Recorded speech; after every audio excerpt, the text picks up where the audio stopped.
Okay, so I thought I'd do a video of the briquette machine that we're currently using. There's quite a bit of interest in the old one, so I thought I'd do an update on that. We've now got a Falach 50 machine, which is available to buy through International Woodworking Machinery.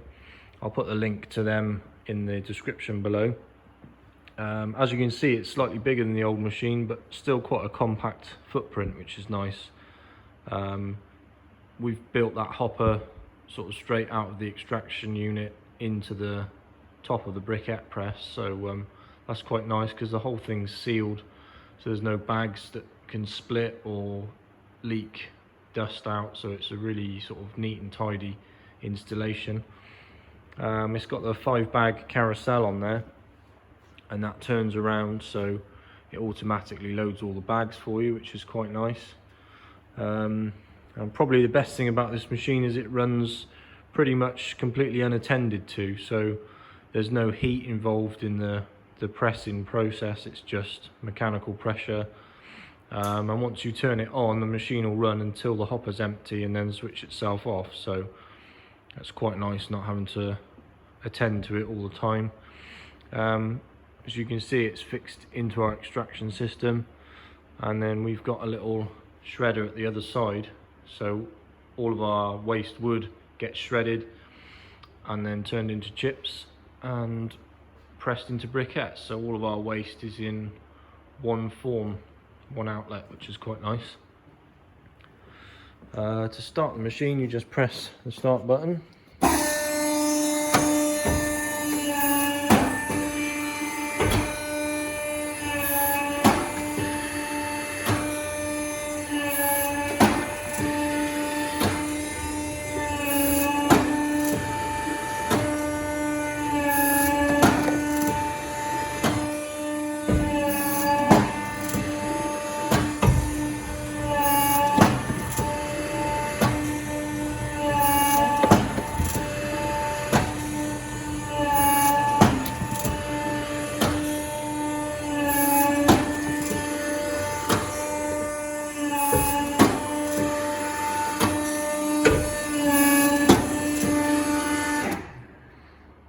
You can also stop the machine at any time during the cycle, which is quite good if you've got to change a bag on the carousel or something like that. There's an auto reverse on the wheel that's inside the hopper, so if it gets blocked, that tends to kind of sort itself out quite well.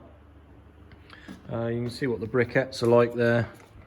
Really nice and hard. I can't break them open at all.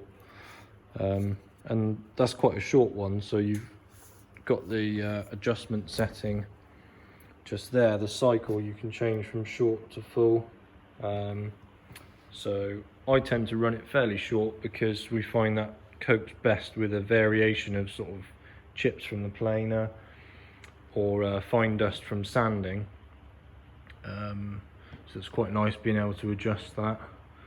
But all in all, a really nice machine, very impressed with it, and we've been using this for over a year now, and it's been absolutely brilliant, no problems at all, so yeah, I definitely recommend.